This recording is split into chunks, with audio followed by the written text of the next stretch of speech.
Our story begins in the medical facility on Coruscant, as Darth Vader was rising on the table as someone completely new. The hero with no fear, the greatest Jedi General of the war, the Chosen One, was now ripped from everything that had made him Anakin Skywalker, and he was placed into the suit that truly now represented his life as Darth Vader. He could hear himself breathing, and every loud breath scraped against nerves and brought pain with every necessary breath from machines that now replaced his lungs. And as Sidious enters, Vader remembers everything from Mustafar. He should have died there, but his master showed up just in time. And Vader remembered something else, the only thing that truly mattered: Padme. She was left lying on the landing pad, and Vader knew she was still alive. He'd felt it. Vader called out for her in a voice that he did not recognize, but it was not Padme who answered his call. It was Darth Sidious, and the words he spoke burned Vader far more than the lava on Mustafar. Sidious told Vader that in his anger, he killed Padme, and Vader knew this was not possible. He loved her. He will always love her. He could never have killed her. Never. But then, he remembers all of it. He remembers seeing Obi-Wan, and he was unable to stop himself as the fury and the hatred rose up, and he choked her.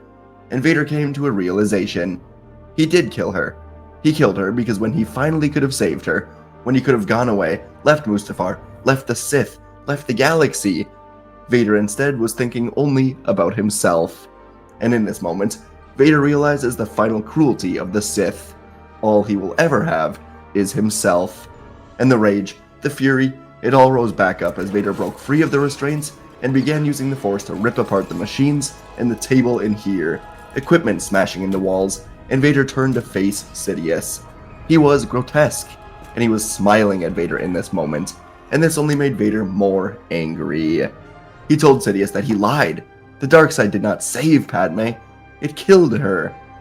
Sidious's smile faded as he told Vader that he was too weak to handle the power of the dark side.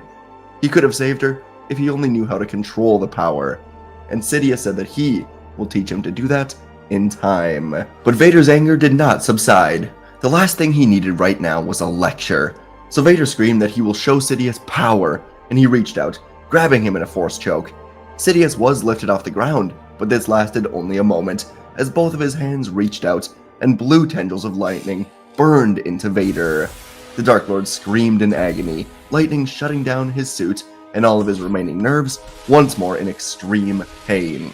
And Sidious yelled out to Vader that he will always be beneath him. He will always be the apprentice. He will always be a slave to the dark side and to him. And these words allowed Vader to center himself.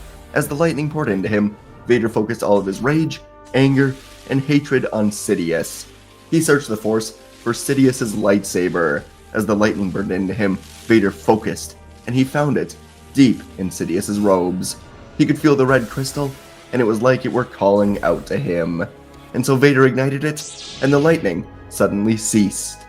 Sidious gasped, stumbled, and he grabbed a table, as Vader then pulled the blade out of him, and he pulled it into his own mechanical hands. Vader examined the blade for a moment, and Sidious fell to the floor, life fading, as he tried to crawl away, get to the guards, find some sort of back-to-patch, find anything. Vader stomped behind Sidious, slamming his foot down on both of Sidious's arms, so he couldn't go anywhere. And as Sidious looked up in fear and anger, Vader told his former master that his arrogance blinds him, and long live his empire. And Vader cut off Sidious's head, as silence suddenly filled the air.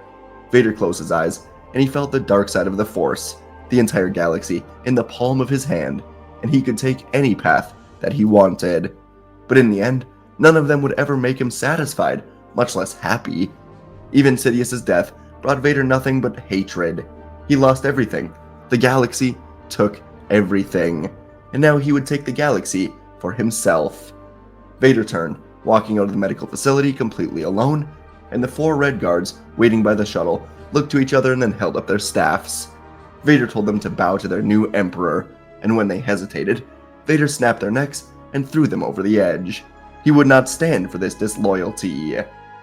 Far across the galaxy, 2 surviving Jedi, Yoda and Obi-Wan Kenobi, were sitting with Bail Organa aboard his ship, as the 3 of them were discussing what will happen with the twin children. Bail planned to bring Leia to Alderaan, while Obi-Wan would take Luke to Tatooine. Everything seemed to be settling in when one of Bail's Senate aides ran into the room, saying they need to see this. An emergency HoloNet broadcast has been sent to all the senators and members of the Imperial Army. Bail asked aloud what Palpatine is doing now, and the aide told Bail that's just it. It's not Palpatine. On Coruscant, inside of the Jedi Temple, Darth Vader had taken his council seat, and he'd set up the broadcast. When it was live, Vader told the galaxy that Emperor Palpatine is dead, murdered by a pair of surviving Jedi, Masters Yoda and Obi-Wan Kenobi. Vader said he was protecting Palpatine when it all happened, and in his death, he will become the new Emperor, and it will be his ultimate goal to ensure every last Jedi is hunted down to avenge the fallen Emperor. On the Tantive 4, Bail asked who this could possibly be. The masked man spoke in a robotic voice, and seemingly seemed more machine than man, but Obi-Wan was frozen in shock. He could tell this broadcast was coming from the temple, and he realized exactly which seat this man was sitting in. And from the temple, Vader said that he, too, was nearly assassinated by these evil Jedi, but he survived. It is his right, as personal representative to the Emperor, that he take his place.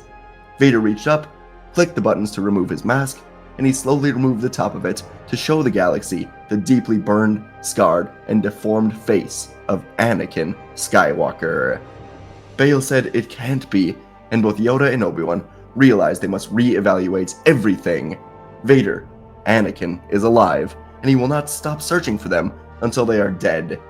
They knew now that both Luke and Leia were in far more danger than if Sidious were alive instead, so they were faced with a simple choice.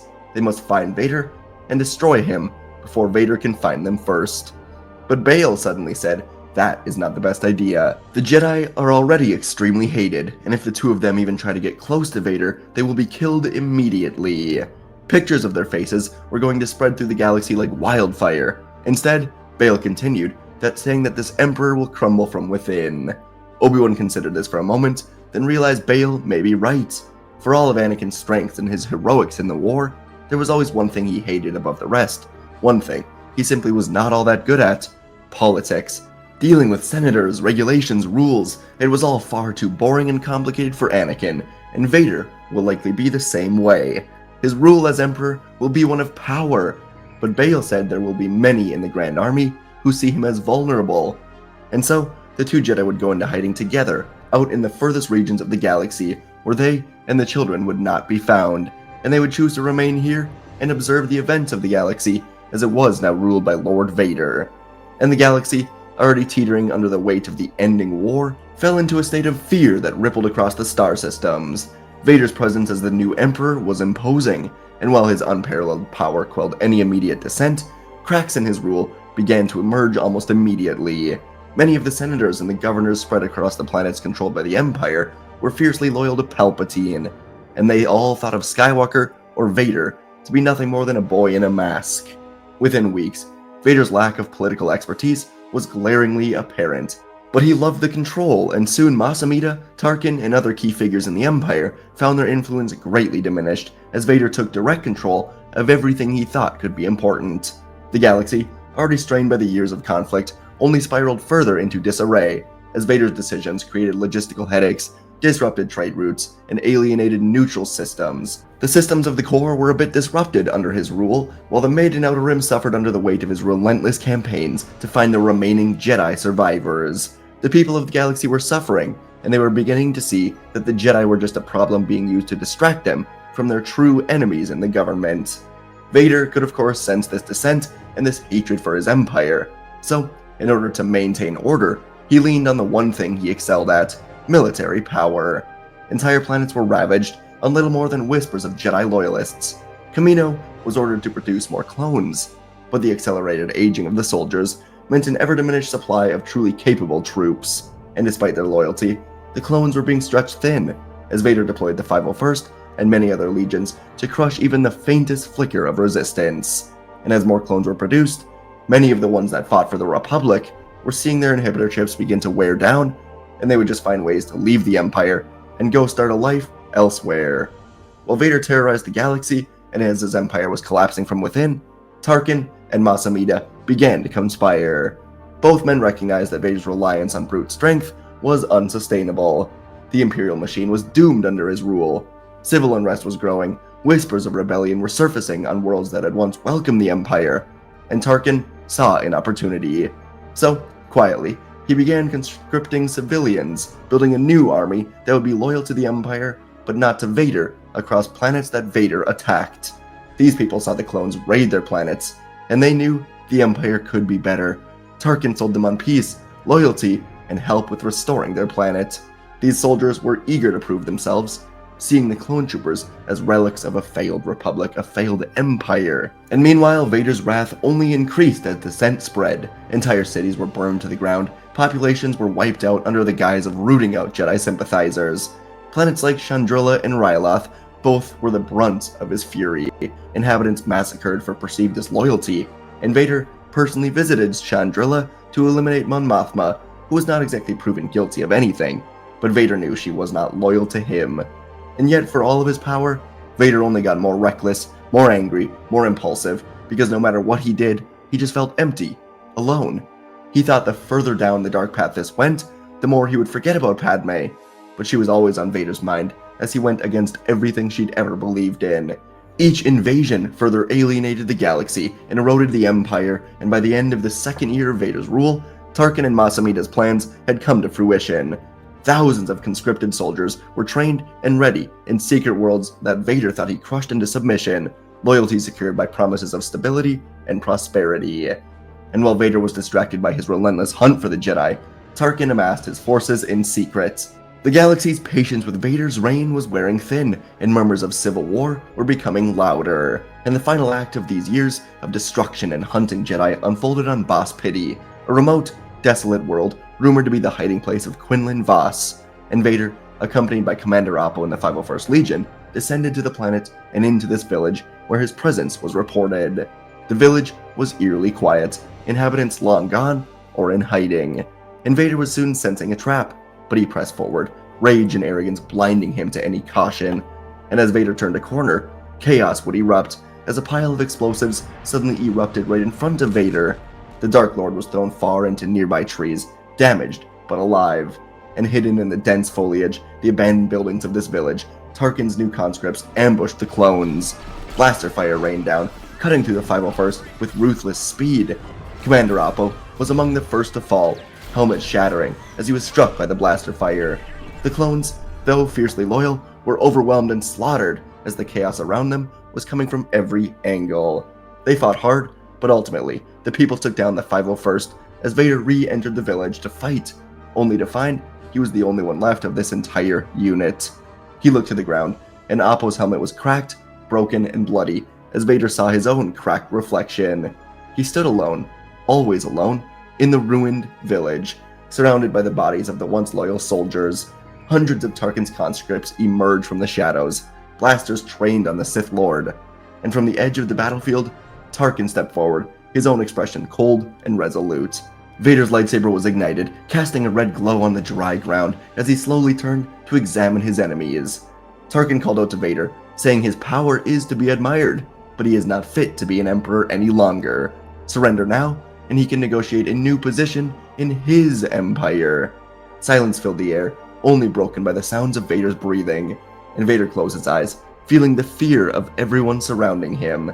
It gave him focus. Tarkin once again told Vader to drop his weapon, as he is surrounded. If he makes a move, then he will die. But as these final words escaped Tarkin's mouth, Vader's lightsaber spun through the air and cut right through his neck. All the soldiers turned to see Tarkin die, and then they turned back to Vader to kill him, but he was gone.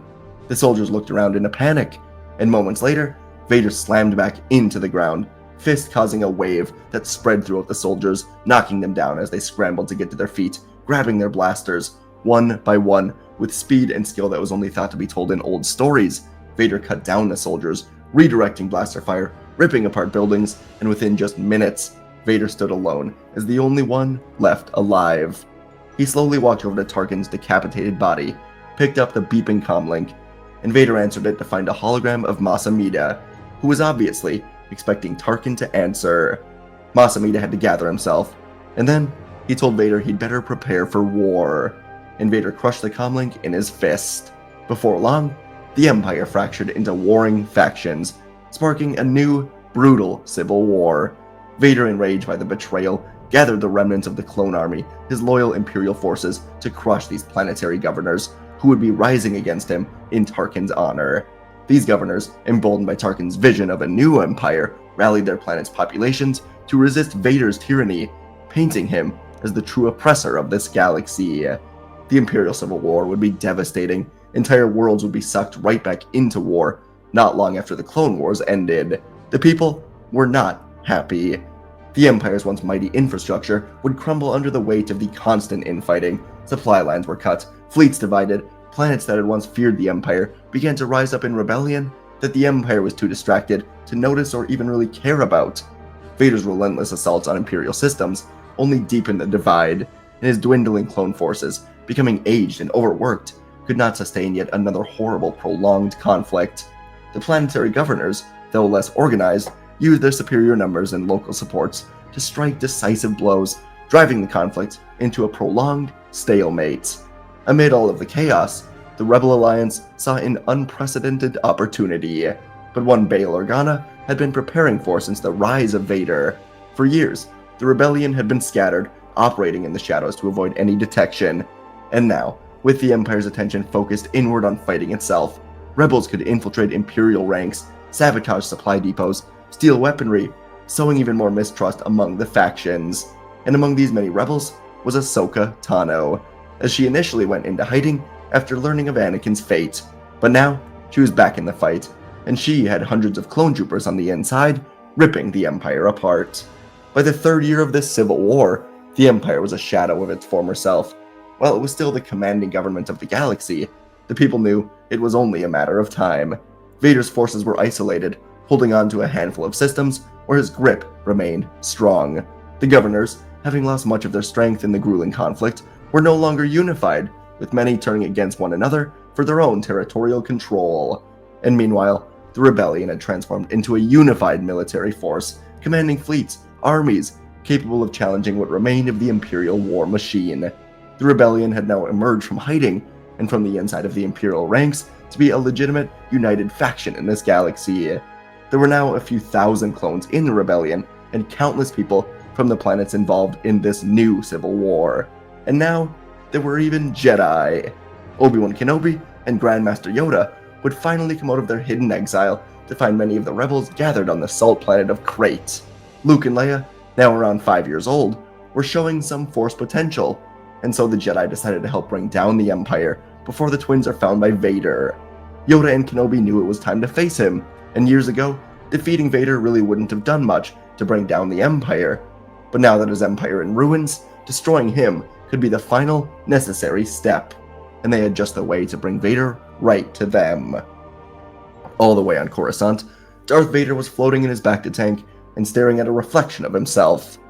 He didn't recognize the man he saw, and Vader was beyond exhausted.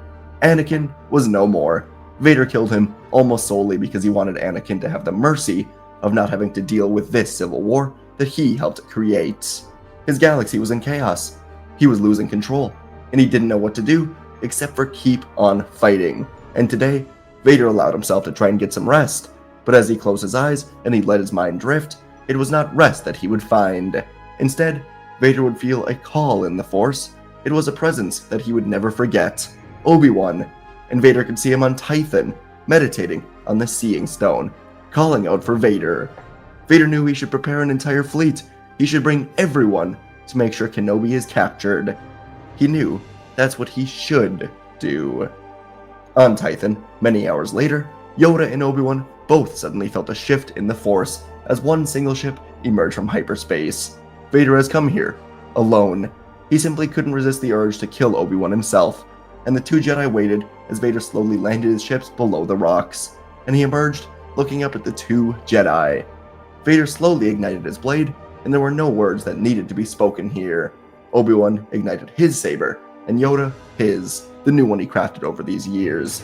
Vader would strike first, and Obi-Wan would meet him head-on, deflecting the onslaught with his perfect defense. Yoda leapt into the fight, saber spinning, striking with a speed and agility that forced Vader to divide his attention.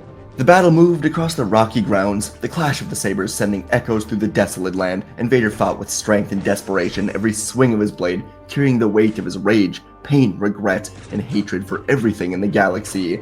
But beneath the fury, there was a quiet acceptance. He knew this was his end. He could feel it was his fate with every parried strike, every counterattack, but he refused to falter, fighting with the sheer ferocity that once made him the most feared warrior in the galaxy, now seen only as a failed emperor. As they fought, Yoda threw heavy rocks at Vader, and Vader held up his arms to deflect them, then jumped away down into an open pit. His armor was battered, breathing ragged, and his movements were slowed, but he continued to fight, deflecting and attacking with the last reserves of his strength. And finally, Obi-Wan's blade could stab deep into Vader's chest, and Vader fell to his knees, saber clattering to the ground. He slowly removed his mask, and he slumped forward. His final moments were a mixture of both pain and peace. The Sith was dead, and Yoda and Obi-Wan stood in silence as well, gazing at the fallen figure of Anakin Skywalker, and the Force seemed to exile, marking the end of this era. When the news of Vader's death did reach Coruscant, the people rallied together with the rebellion, invading the planet to storm the Imperial Palace, and they would quickly destroy what remained of the Empire, as Bail Organa would be able to step in and take over in a disheveled Senate, truly marking the end of a long era. It would not be easy, but there would be building blocks for a new republic. 10 years later, the galaxy was finally at peace. Planets, constantly at war, were now rebuilding with the help of the New Republic, along with the rejuvenated Jedi Order, led by Obi-Wan and Ahsoka after Yoda passed peacefully. Luke and Leia were both strong Jedi Knights with much to learn, and all of them were passing on what they have learned to a new era of Jedi.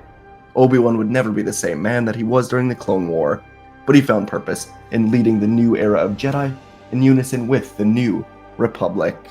And folks, that is our story for today. I really wanted to explore, well, first, just the idea of Vader killing Palpatine in that medical facility, but then I wanted to explore the idea of, Vader kind of being an unwelcome or unworthy emperor. He's still 23 or so years old, and he's going into this as a completely new man, and no one really knows who he is or respects him. Everyone just fears him, so he just, takes over in fear, and he's just not ready to politically maneuver an empire like Palpatine had spent decades doing. So really wanted to show off that I don't think it would work all that well, and it would likely devolve into war. I've obviously had other stories where Vader does become emperor and he works with like Tarkin and all these guys. So just wanted to change it up and have all of them kind of hate Vader more than ever, really. So yeah, hope you guys enjoyed. Let me know what you thought. Let me know what you want to see next. And I'll see you in the next video.